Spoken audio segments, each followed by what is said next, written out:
आ गया हूँ। लेकिन दोपहर के बाद मेरे पास बहुत सारी इन्फॉर्मेशन आ रही थी कि कल वैभव भटकर जी ने जो लाए आकर तमाशा किया है, उसके बाद कोई उनके पास सबूत नहीं थे, और जो लाए आकर उन्होंने जो तमाशा किया है उसको समेटने के लिए जो मैं आज लाइव आने वाला था, उसको लेकर सुबह से उन लोगों ने सोशल मीडिया में अलग अलग ग्रुप्स में मेरे फेसबुक आईडी को शेयर करके ब्लॉक करवाने की कोशिश की। जब ये ब्लॉक करवाने की कोशिश की, इसीलिए मुझे 1 घंटा जल्दी लाइव आना पड़ा है।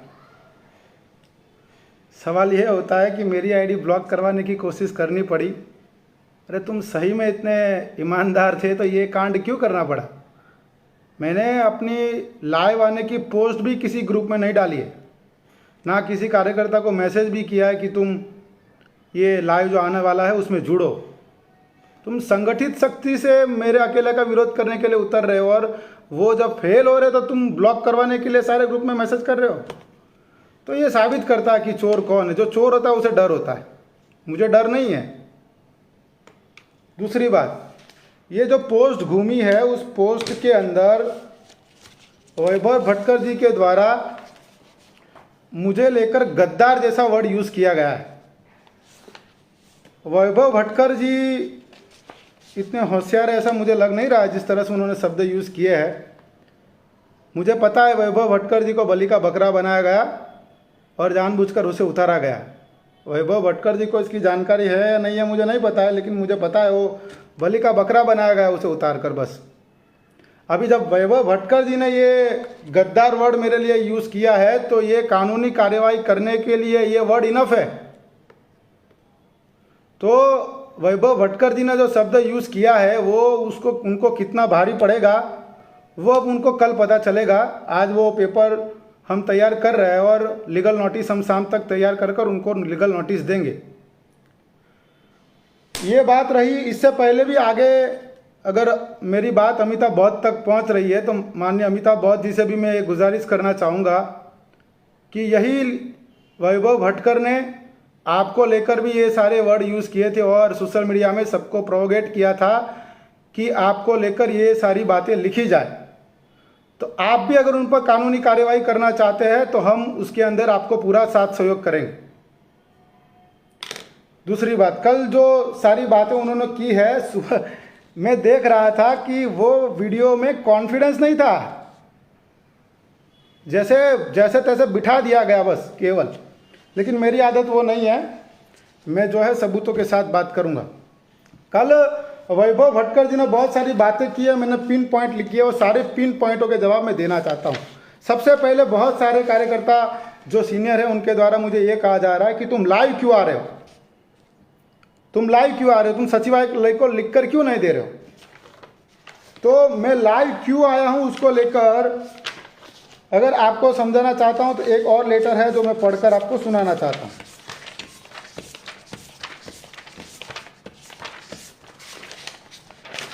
तो वो लेटर कहाँ गया? गौतम बंसोड़े वाला जो हमने डाला था वो।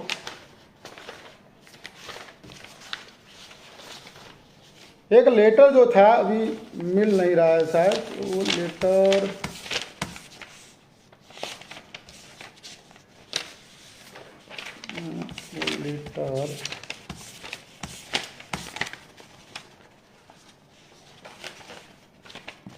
हमारे द्वारा जब गौतम बंसोड़े ने एक महिला कार्यकर्ता को लेकर भद्दी टिप्पणी की थी तब हम लोगों ने संगठन में एक लेटर लिखा था और ये कहा था कि सोशल मीडिया पर जो अनाप शनाप बातें की जा रही है उसको रोका जाए। और वो लेटर में ये मीटिंग ख़त्म होते, ये लाइव ख़त्म होते ही वो भी सोशल मीडिया में डालूंगा, शायद मैंने डाला हुआ भी है। वो लेटर जब आप पढ़ेंगे तो उसमें जो मैंने लिखा है उसमें मैंने लिखा क्लियर किट कि सोशल मीडिया में जो अलग ढलग बातें और बेतुकी बातें की जा रही है उसको कंट्रोल किया जाए, और गौतम बंसोड़े ने जो काम किया है उसके अगेंस्ट में उन पर संगठनात्मक कार्यवाही की जाए। और नीचे की लाइन में मैंने लिखा था अगर ये नहीं होता है तो मैं संगठन में कार्य नहीं करूंगा, क्योंकि मैं नहीं चाहता किसी महिला का मान सम्मान जाता रहे और मैं पद बचाने की लालच में बैठा रहूं। वो लेटर मैंने लिखा था, वो लेटर मैंने लिखा उसके कई दिन हो चुके, लेकिन वो लेटर शायद 10 अप्रैल को मैंने वो लेटर लिखा था। वो 10 अप्रैल का एक महीने के ऊपर समय रहा, उस 1 महीने के अंदर कोई जवाब नहीं आया। जब कोई जवाब नहीं आया और जब लेटर लिखा उसके दूसरे दिन गौतम बंसोड़े ने सोशल मीडिया में लिखा कि मुझे राष्ट्रीय अध्यक्ष जी के द्वारा आदेश दिया गया इसलिए मैंने लिखा है। जब यह परिस्थितियां हमारे सामने आई कि सोशल मीडिया में जो सारी चीज़ें चल रही है उसको लेकर हम अगर लेटर लिख भी रहे तो उसका कोई मायना नहीं बन रहा है। जब उसका कोई मायना नहीं बन रहा था इसीलिए मुझे लाइव आना पड़ा। और चलो मान लिए कि लाइव आना आपके लिए प्रॉब्लमेटिक था, मैं लाइव आ गया, आपको बुरा लगा, तो आपने अभी तक मुन्ना कुमार ध्रुव को बचाने की कोशिश की, उस पर आपको एक्शन लेना चाहिए था, उसकी जगह आपने उसको बचाने के लिए मैदान में आप उतरे। तो ये कौन सी बात है, कौन सी सिद्धांत की बात है, मुझे ये समझ में नहीं आ रही है। मैं पॉइंट टू पॉइंट जो उन्होंने सारे बातें की वो पॉइंट टू पॉइंट जो मैंने लिखे उस पर सारे जवाब देना चाहूँगा। सबसे पहले उन्होंने बोला कि कुछ काम नहीं किया है। मैं उनको बता दूं कि मुझे जब भारतीय युवा मोर्चा की जिम्मेदारी दी गई तब मेरे साथ जिन जिन लोगों को जिम्मेदारी दी गई तो उसका नाम लेना चाहूँगा। मुझे एक साथ सतवंत सिंह राणा की जिम्मेदारी दी गई। आप सतवंत सिंह राणा को कॉल लगाकर पूछ सकते हैं कि अरुण जोगड़िया ने कितनी बार आपको कॉल किया। तब सतवंत सिंह राणा जी की ओर से मुझे रिस्पॉन्स नहीं मिला, लेकिन लेट रिस्पॉन्स मिला। तो उन्होंने कहा कि आप एक बार मनोज साड़ेकर जी से बात कीजिए। और फिर मैंने मनोज साड़ेकर जी से बात की तो मुझे कहा कि आपको उनको संपर्क करना नहीं है, एक आदमी। दूसरा, मुझे मोतीलाल सिंघानिया जी का मेरे साथ जिम्मेदारी लगाई गई। मैं मोतीलाल सिंघानिया जी से बात करता रहा, प्रचार प्रसार को लेकर हमारी प्लानिंग को लेकर बात चलती रही। बहुत सारे प्रस्ताव मोतीलाल सिंघानिया जी ने सेंट्रल में भेजे, उसमें भी हमारी डिस्कशन हुई थी और मोतीलाल सिंघानिया जी से मैं बात कर रहा था। तीसरा, मुझे विजय प्रताप भारती जी का मेरी विंग्स में मुझे जिम्मेदारी दी गई थी। विजय प्रताप भारती जी को मैंने सामने से कॉल किया है और मैंने राष्ट्रीय सहयोग होने के नाते मैंने सेंट्रल बॉडी का ग्रुप बनाकर प्लानिंग के लिए काम किया। और चीज़ ये हुई, जब मेरी बॉडी के अंदर लोगों को दिया गया तो जब उनको युवा मोर्चा की बॉडी के लिए दिया गया तब उनको अलग विंग्स की और जिम्मेदारी दे दी गई, जिसके कारण मैं युवा मोर्चा में अकेला था। मोतीलाल सिंघानिया जी को बीवीसीएस की जिम्मेदारी दी गई, विजय प्रताप भारती को फुल टाइमर की जिम्मेदारी दे दी गई, सतवंत सिंह राणा जो था उनसे बात करने के लिए मना किया गया। बावजूद मैं अकेला, मेरे हिसाब से जितना काम हो पा रहा था मैं सारा काम कर रहा था, जिसका डेटा मैंने कल दे दिया है। दूसरी बात यह कहा गया कि स्क्रीनशॉट को लेकर बात की गई। मुझे पहले से यह मालूम था कि स्क्रीनशॉट को लेकर कुछ भ्रांतियां फैलाई जाएगी। जो कोमल मूल, मैं नाम लेकर बात करूंगा, मैं हवा में बात नहीं, कोमल मूल निवासी की जो फेसबुक आईडी पर जो मुन्ना कुमार ध्रुव ने जो कमेंट की है, उस कमेंट में मेरी उसके साथ चर्चा हुई है। उसके अंदर मेरी 6 से 7 शायद मेरी कमेंट्स है और चर्चा में ये लाया गया कि मुन्ना कुमार ध्रुव की 6 कमेंट है और अरुण जोगड़िया की 2 कमेंट है। तो अरुण जोगड़िया ने मुन्ना कुमार ध्रुव को गाली गलौज की और फिर अपनी जो थी वो कमेंट उसने डिलीट की, ऐसा मेरे पे आरोप लगाया गया। कल वैभव भटकर ने ये बात अपने वीडियो में कही। मैं वैभव भटकर को कहना चाहता हूँ, आपको समझता था कि आप बहुत समझदार हो। आपको पहले उस फेसबुक की लिंक पर जाना चाहिए था और चेक करना चाहिए था कि उसमें अरुण जोगड़िया की कितनी कमेंट्स है। और मुझे पहले से पता था कि कोई बदमाशी की जाएगी, इसलिए जब ये घटना हुई तभी मैंने स्क्रीनशॉट निकाल के रख लिए थे अपने पास। और वो स्क्रीनशॉट में मैंने कहीं भी किसी भी प्रकार की कोई गाली गलौज नहीं की। वो स्क्रीनशॉट भी मैंने कल सोशल मीडिया में डाल दिया है। इन लोगों ने क्या किया कि हम ये काम करेंगे कि कोमल मूल निवासी के जरिए उस कमेंट को डिलीट करवाएंगे और ये बात करेंगे कि अरुण जोगड़िया की इतनी सारी कमेंट थी, 2 ही कैसे हुई, क्योंकि अरुण जोगड़िया ने गाली गलौज करके डिलीट की। ये उस पर आरोप लगाएंगे और कहेंगे आपने गाली गलौज की थी, अब आपने कमेंट डिलीट कर दिया, अब साबित करो खुद को। तो कैसे साबित करेगा? कमेंट डिलीट हो गई है। तो उनके दिमाग में ये था, लेकिन उनके दिमाग में ये नहीं था कि अरुण जोगड़िया ने भी तो स्क्रीनशॉट निकाल के रखे हो सकते हैं। और मैंने अगर गाली गलौज की है उसको लेकर कोई भी एविडेंस होता तो अब तक ये लोग मुझे छोड़ते क्या? दूसरी बात, सुबह सुबह मेरे पास ये जानकारी अलग अलग कार्यकर्ताओं के जरिए भी आई कि डुप्लीकेट स्क्रीनशॉट बनाने का काम भी इन लोगों के जरिए शुरू हुआ है। फोटोशॉप के जरिए ये काम शुरू हुआ है। इसीलिए सुबह मैंने मेरी अपनी प्रोफाइल को लॉक किया। ये हद तक आप गिरोगे? कल वैभव भटकर जब लाइव आए तो मुझे ये आशा थी कि वैभव भटकर जो है वो फुल टाइमर है, वो सचिवालय संभालते हैं और बहुत सारे अनुभवी है। तो ये कहेंगे कि मुन्ना कुमार ध्रुव जो है उसने गलत किया, किसी महिला के विरोध में ऐसा नहीं बोलना चाहिए, कुछ ऐसा कहेंगे। लेकिन पूरे वीडियो में उन्होंने केवल मुन्ना कुमार ध्रुव का बचाव किया। ऐसी तो तुम्हारी क्या मजबूरी है कि मुन्ना कुमार ध्रुव जो है वो अपनी पोस्ट में भद्दी कमेंट पोस्टिंग कर रहा है, बावजूद तुम उसे संगठन में बनाए रखे हो और उसका पक्षधर बनकर आप ऐसे व्यक्ति के सामने खड़े, ऐसे व्यक्ति पर गलत आरोप लगा रहे हो जिन्होंने संगठन के लिए अपना सब कुछ गंवाया। दूसरी ये बात की गई कि आपने मेश्राम साहब और प्रेम कुमार गैडम को क्यों टारगेट किया। मेरे दोनों वीडियो में मैंने स्टार्टिंग में ही कहा कि नेतृत्व के निर्णय से मुझे प्रॉब्लम है, संगठन से प्रॉब्लम नहीं है। और अगर मुझे नेतृत्व के विरोध में अगर बोलना होता तो मैं खुलकर बोलता, मैं उससे भी डरता नहीं हूं अगर वो चीज रहता तो। पर मेरा जो पॉइंट ऑफ क्लियर था, ये क्लियर यही था कि निर्णयों से मुझे सबसे ज्यादा प्रॉब्लम है और उसी को लेकर मैंने अपनी बात रखी। उसके बाद उन्होंने मुझे यह कहा कि 2 साल से वो कांटेक्ट में नहीं थे। ये पत्र व्यवहार क्या भूत आके करता था? 2 साल से जब मैं कांटेक्ट में नहीं था, और अगर मैं 2 साल से आपके कांटेक्ट में नहीं था तो आप कितने महान हो भाई कि 2 साल से मैं कांटेक्ट में नहीं हूं, आप फिर भी मुझे राष्ट्रीय संयोजक कंटिन्यू कर रहे हो। आप इतने महान हो। ये नौटंकी करने से पहले कुछ स्टडी करके आपको लाइव आना चाहिए था। और मैं समझता हूं कि वैभव भटकर को बलि का बकरा बनाया गया। वैभव भटकर को केवल बलि का बकरा बनाया गया, इसीलिए बिना तैयारी को उसको बैठा दिया गया। अभी वो बैठ गए तो उनकी प्रॉब्लम है, मेरी प्रॉब्लम नहीं है। दूसरी बात ये बाहर आई कि आपने लेटर क्यों नहीं लिखा, उसको लेकर मैंने बात कही कि मैंने लेटर आगे लिख चुका था, उस पर कोई कार्यवाही नहीं हुई थी। नंदाताई नाटेकर को लेकर जो घटना हुई थी उसको लेकर मैंने सबसे पहले विरोध किया, उस पर कोई कार्यवाही नहीं हुई। तब मैंने जाकर ये सही समझा कि अब लेटर लिखने वाला मामला चलने वाला नहीं है।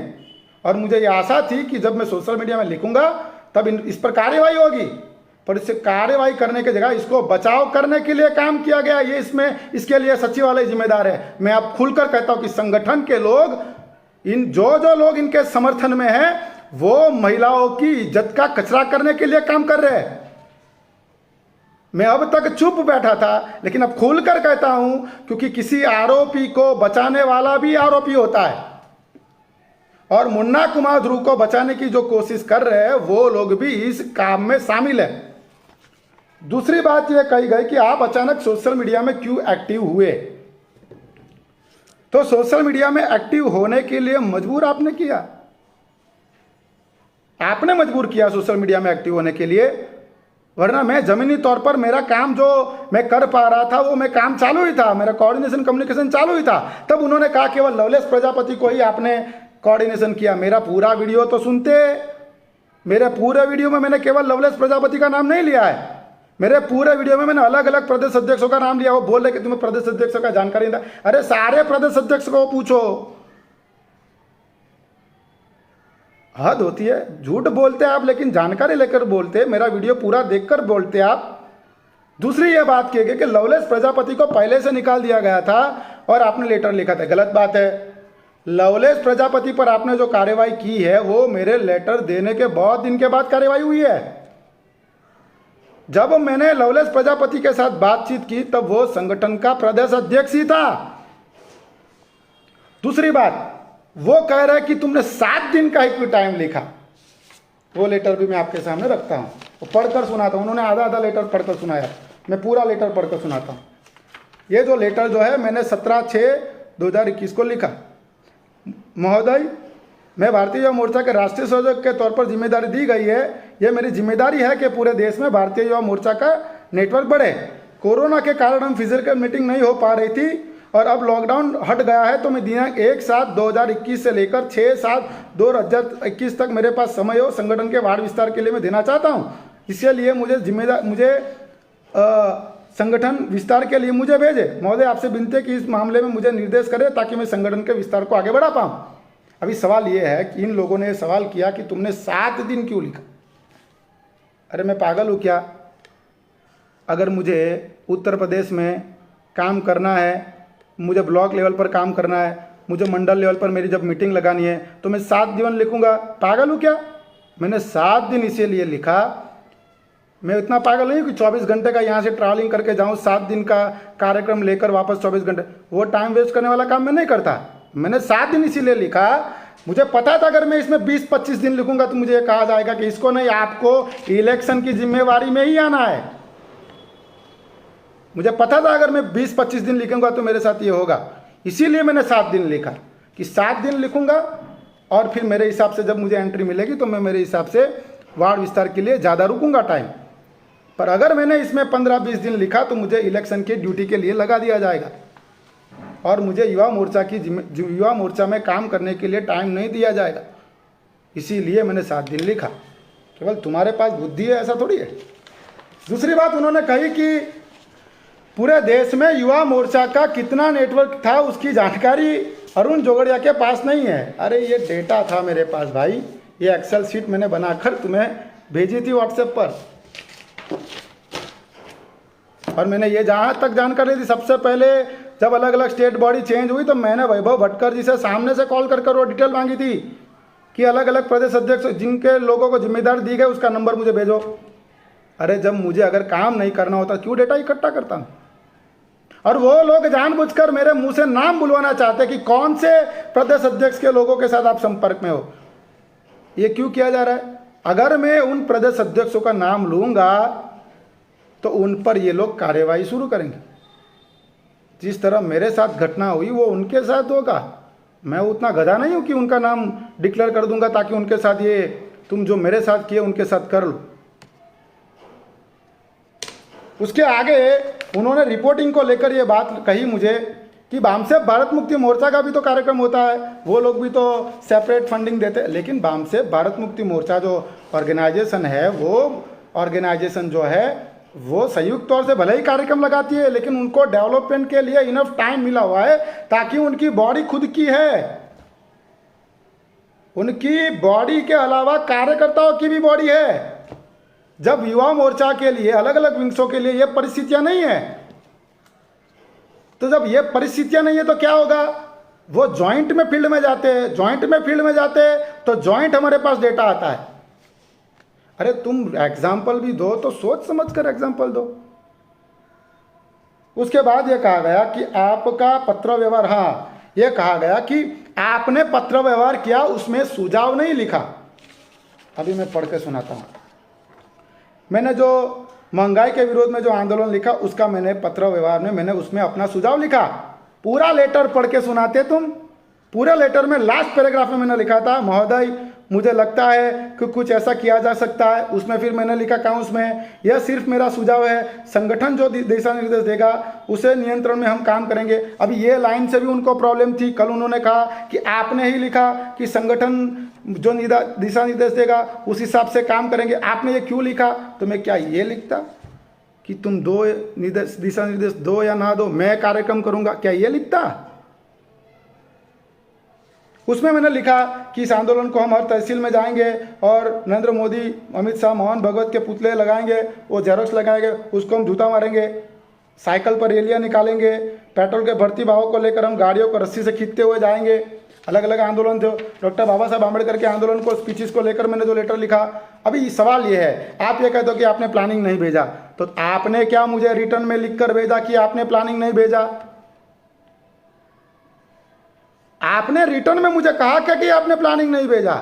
आपने मुझे मेरे प्लानिंग पर काम नहीं करने दिया। आपने मुझे कोऑर्डिनेटर नहीं कोऑपरेटर बनाने के लिए चुना कि मैं केवल आपको कोऑपरेट करता रहूं। कोऑर्डिनेटर का मतलब अगर होता तो आप मुझे डिसीजन लेने के लिए भी कुछ जगह देते, या मैं जो सुझाव देता उस पर चर्चा करते। उस पर चर्चा नहीं हुई। फिर उन्होंने पुणे की मीटिंग हुई, इसको नकारा, पुणे की मीटिंग उसको नकारा। मैं कहता हूं महाराष्ट्र के लोगों को पूछो, बामसेफ भवन में हमने कार्यक्रम के लिए हॉल मांगा, 2500 रुपया भाड़ा मांगा हमसे। हमने कहा हमारे विंग्स का कार्यक्रम है, संगठन का हॉल है, संगठन की मीटिंग है, उसके लिए भी हमें क्या 2500 रुपया देना पड़ेगा।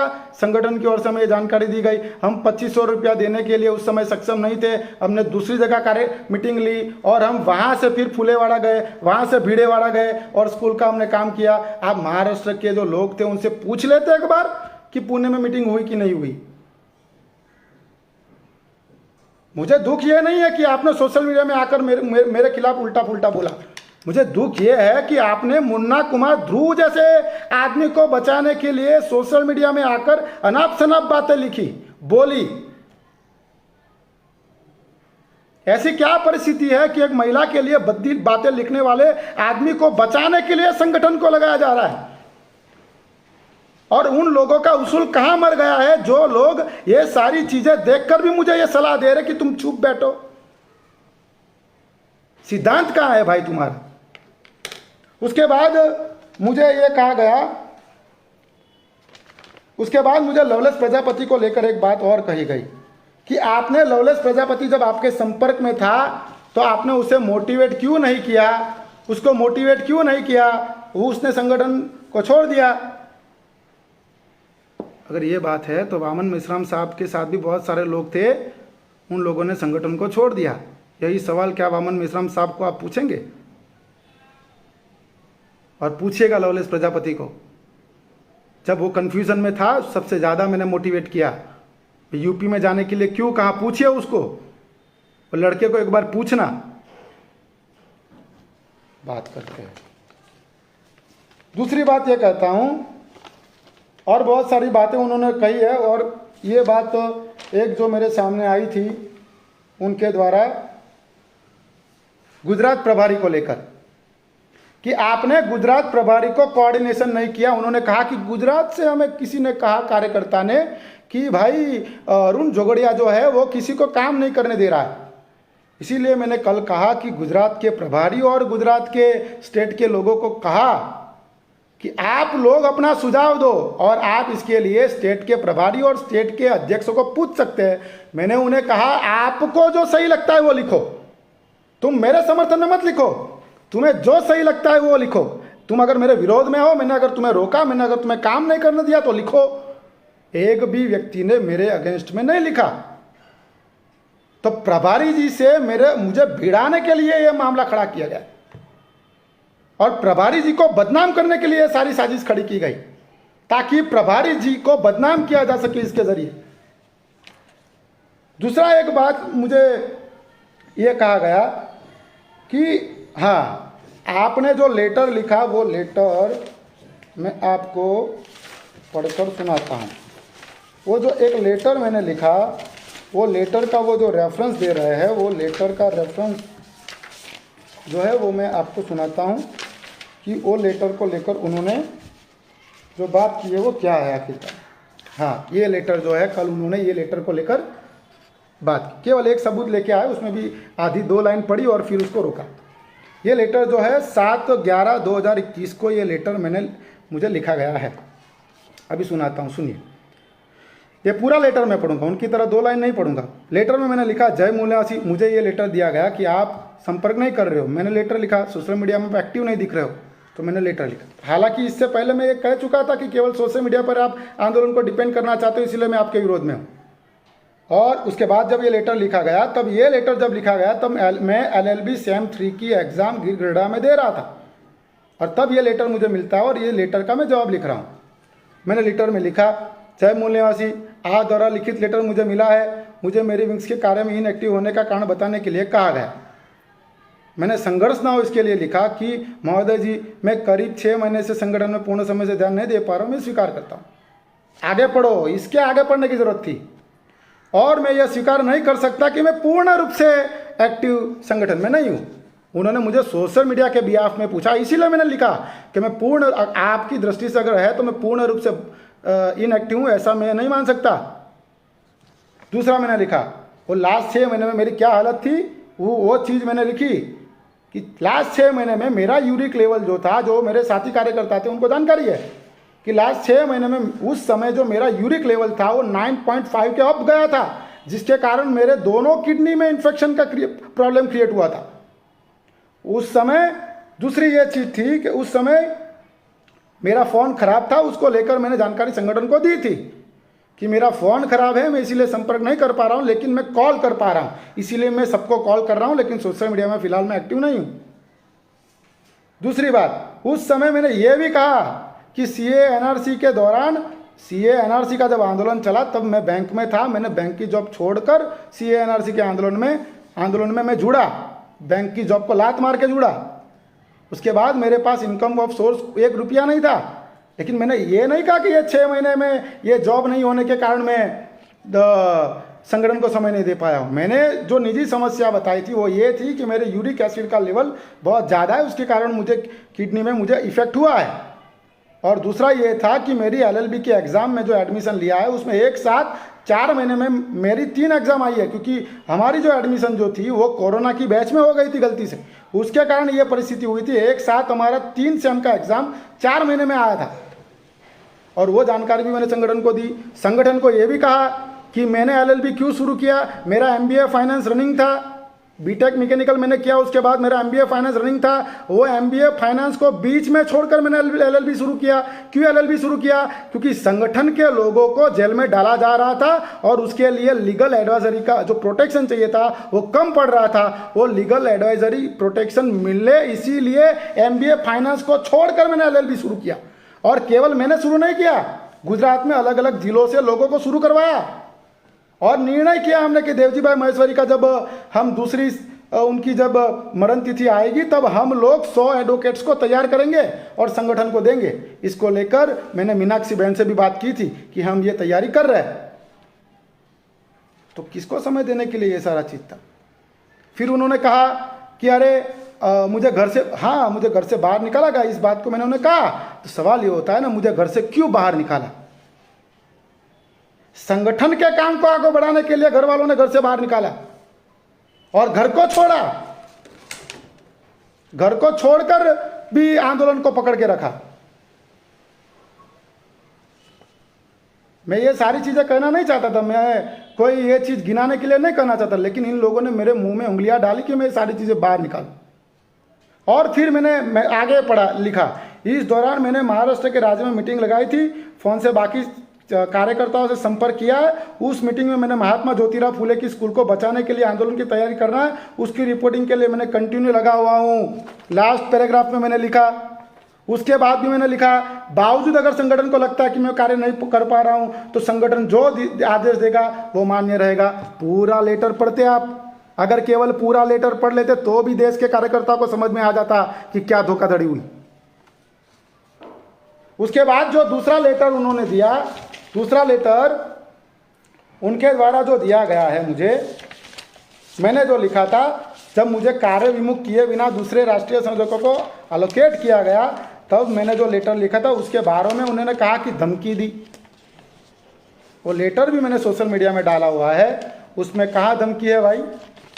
मैंने लिखा कि अगर मुझे आपने हटाया है तो उसका कारण दीजिए, और अगर कारण नहीं देते हैं तो जिन लोगों ने संगठन में आर्थिक घोटाले किए हैं उनकी मैं सूची जारी करूंगा। क्रिप्टो करेंसी को लेकर जिन लोगों ने संगठन में घोटाला किया है उनकी सूची मैं जारी करूंगा। क्या ये संगठन के विरोध का काम है? संगठन को नुकसान पहुंचाने वाले लोगों की सूची जारी करना क्या संगठन के विरोध का काम है? और फिर वो लेटर डाला गया 30 तारीख को। अगर मुझे अगर नौटंकी करनी होती तो मैंने वो लेटर में मैंने क्लियर कट लिखा हुआ है, मैंने उस लेटर में क्लियर कट लिखा हुआ है कि अगर 24 घंटे के अंदर मुझे जवाब नहीं दिया गया तो मैं ये लेटर सोशल मीडिया में वायरल कर दूंगा। उनका जवाब 24 घंटे के बाद नहीं आया। ये रहा ये लेटर 30/4/2022, 24 घंटे के बाद वो लेटर का जवाब नहीं आया। बावजूद मैंने संयम रखा, संगठन के विरोध में जाकर ये लेटर वायरल नहीं किया, क्योंकि मुझे लगता था अगर ये लेटर वायरल करूंगा तो संगठन के नए लोगों को निराशा पैदा होगी, उससे संगठन में तोड़फोड़ होगी। इसीलिए ये लेटर मैंने वायरल नहीं किया और अभी तक नहीं किया था। और 3 तारीख को इन लोगों ने 3 दिन के बाद जब मुझे ये लेटर दिया तो वो मुझे कार्य विमुक्ति का लेटर दिया। सवाल ये लोग ये मुझे पूछ रहे हैं तो आप 3 तारीख को ये सारे सबूतों को लेकर क्यों लाइव नहीं आए? आप अभी क्यों आए? अरे मुझे आपको ये पूछना चाहिए कि जिन लोगों को आपने अभी तक लेटर दिया उसको उसी दिन उसके लेटर को वायरल किया, मेरे लेटर को क्यों वायरल नहीं किया? और मुन्ना कुमार ध्रुव को बचाने के लिए क्यों वायरल किया? ये सवाल तो मुझे आपको पूछना चाहिए। अभी सवाल ये है कि मैंने 3 तारीख को जब संगठन ने मुझे ये लेटर दिया तो मैंने इसको लेकर, ये सारे सबूतों को लेकर मैं लाइव क्यों नहीं आया? तो उसको लेकर भी मैंने सोशल मीडिया में उस समय पोस्ट डाली थी कि मैं लाइव आऊँगा, लेकिन उस समय मेरे बहुत सारे साथी कार्यकर्ताओं से चर्चा होने के बाद मैंने ये निर्णय लिया कि इससे नए कार्यकर्ताओं पर नेगेटिव इम्पैक्ट होगा, और ये नेगेटिव इम्पैक्ट होने के कारण मैं लाइव नहीं आया कि चलो नेगेटिव इम्पैक्ट खड़ा होगा। और 2-3 लोगों की ओर से मुझे अलग अलग बातें कही गई, जिसको ध्यान में रखकर मैंने ये निर्णय लिया कि चलो लाइव नहीं आना है। हम संगठन के अंदर जब ये परिस्थिति खड़ी हुई है तो हम संगठन में कोई भी प्रकार का नुकसान नहीं चाहते, इसीलिए मैं 3 तारीख को लाइव नहीं आया। बाकी ये सारी चीज़ें लेकर मैं 3 तारीख को भी लाइव आ जाता अगर मुझे संगठन की बदनामी करनी होती। अगर मुझे मेरा पद बचाना होता तो मैं किसी महिला को लेकर जब अभद्र बातें लिखी गई तब मैं चुपचाप चापलूसी करता। मैंने वो नहीं किया, मुझे पद की पड़ी होती तो मैं ये सारा चीज़ करता।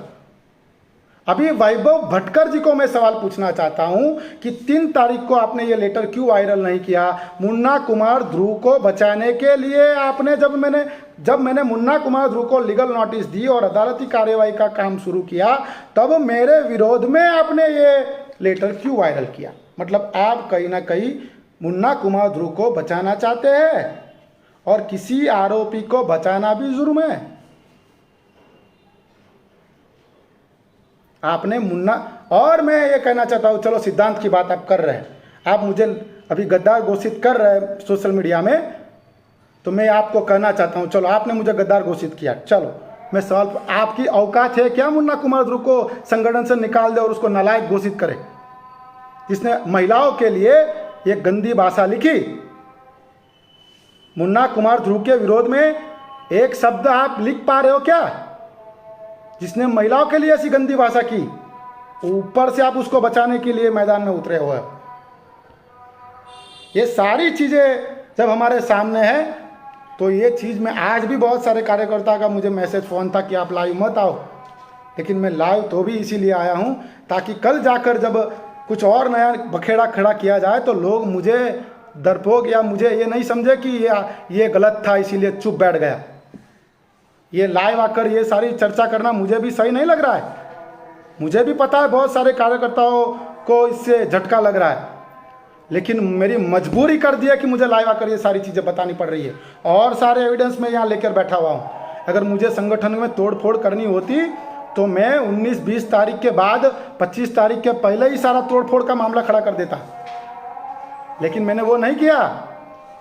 इवन मेरी सोशल मीडिया में, फेसबुक में जाके पोस्ट पहले की देख लीजिए, मैं लोगों को कहता रहा कि जिले को मजबूत करने के लिए ध्यान लगाइए, पर जब महिलाओं को लेकर सारी चीज़ें क्रिएट होने लगी तब मैंने स्टैंड लिया कि महिलाओं को लेकर अगर ये सारी चीज़ें क्रिएट होगी तो हम ये कंडीशनों में चुप बैठने वाले नहीं है, इसीलिए मैं सामने आया।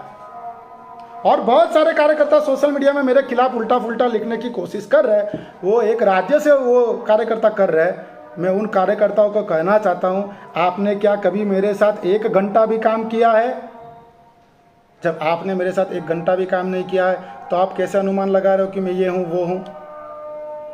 जो लोगों ने मेरे साथ काम नहीं किया है वो लोग मेरे पर आरोप लगाए तो दुख होता है। और अंत में मैं अब इसके बाद में कुछ बड़ा निर्णय जो मैंने लिया है वो मैं घोषित कर देता हूँ। बस कार्यकर्ताओं को केवल इतना कहना चाहता हूँ कि निराश नहीं होना है। ये लड़ाई जो है, ये आंदोलन को बचाए रखने की लड़ाई है, इसमें हम लगे रहेंगे। और यहाँ से मैं ये चीज़ कहता हूँ कि ये लाइव मेरा आखिरी लाइव था, उसके बाद अब मैं लाइव नहीं आऊँगा। इसके बाद मैं इन लोगों ने जो जो किया है अभी उसका जवाब समय देगा। हम कल रविवार से ही हम फील्ड में अभी पूरी तरह से काम करने के लिए उतर चुके हैं, और कल से ही हम हमारे जिले, तहसील, अलग अलग ब्लॉकों में, अलग अलग राज्यों में हम संपर्क संवाद जो हमारा बड़ा है उसकी मीटिंगें अभी हम शुरू कर रहे हैं। हम संगठन को बचाने के लिए मैदान में कल से उतरेंगे, और कल से ही संगठन के लिए जो विचारधारा का प्रचार प्रसार है वो हम शुरू करेंगे। दूसरी बात ये कहना चाहता हूँ, कार्यकर्ताओं को खास तौर से कहना चाहता हूँ, जब मैंने कार्यकर्ताओं को तैयार किया तब मैंने कार्यकर्ताओं को ये कहा कि मेरे भरोसे भी मत चलना। शायद मैं भी दलाली कर जाऊं तो मेरे पे भरोसे पे मत चला, मैं तो कल जाके दलाली कर गया तो। और कार्यकर्ताओं को तैयार किया कि मेरे भरोसे नहीं, अपने दिमाग से सोचना कि कि हमें क्या करना है और क्या सही क्या गलत है। बहुत सारे कार्यकर्ता मैसेज में मुझे ये कह रहे हैं कि सर क्या किया जाए।